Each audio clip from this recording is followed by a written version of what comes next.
Assalamualaikum warahmatullahi wabarakatuh. Perkenalkan, nama saya Rian Andika dengan NIM C1C021184. Di sini saya akan mempresentasikan materi mengenai akad musyarakah.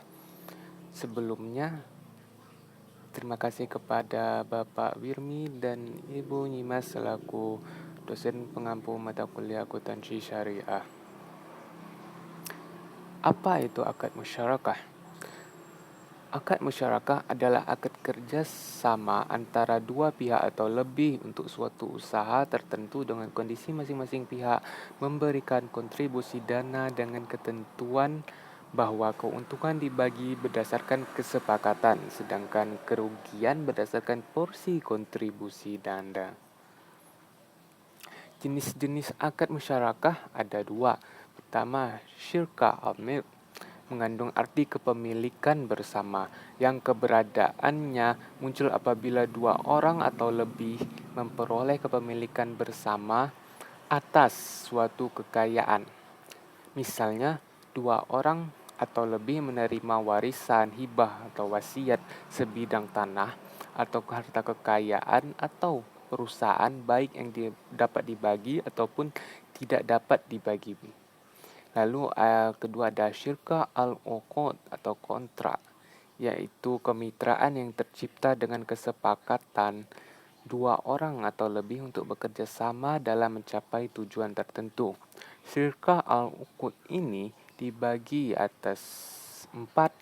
Pertama, syirka abdan, disebut juga syirka a'mal atau syirka syana'i.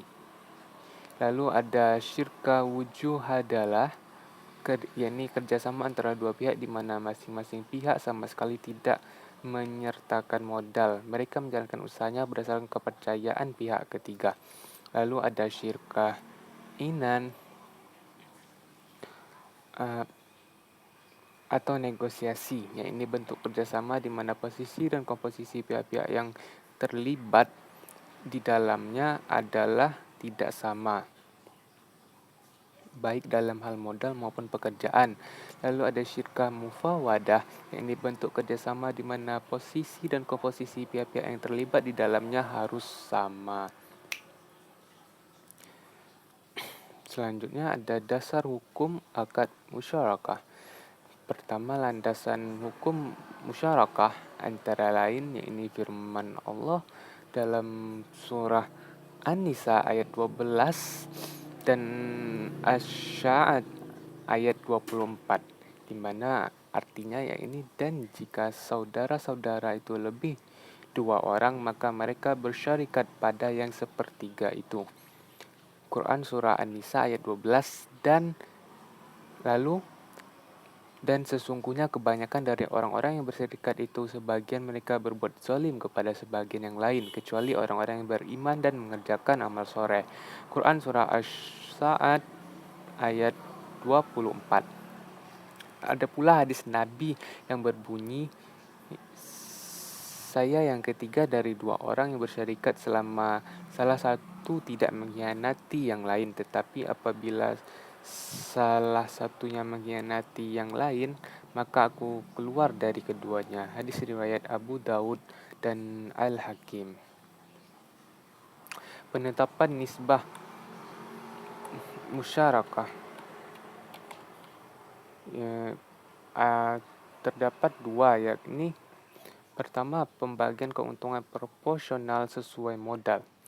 Dengan cara ini, keuntungan harus dibagi di antara para mitra secara proporsional sesuai dengan modal yang disetorkan, tanpa memandang apakah jumlah pekerjaan yang dilaksanakan oleh para mitra sama ataupun tidak sama. Lalu ada pembagian keuntungan tidak proporsional dengan modal, yakni penentuan nisbah yang dipertimbangkan bukan hanya modal yang disetorkan, tetapi juga tanggung jawab, pengalaman, kompetensi, atau waktu kerja yang lebih panjang. Nisbah ini bisa ditentukan sama untuk setiap mitra, seperti 50/50 atau berbeda seperti 70/30. Lalu perlakuan akuntansi PSAK nomor 106. Pertama, tentang pengakuan investasi musyarakah.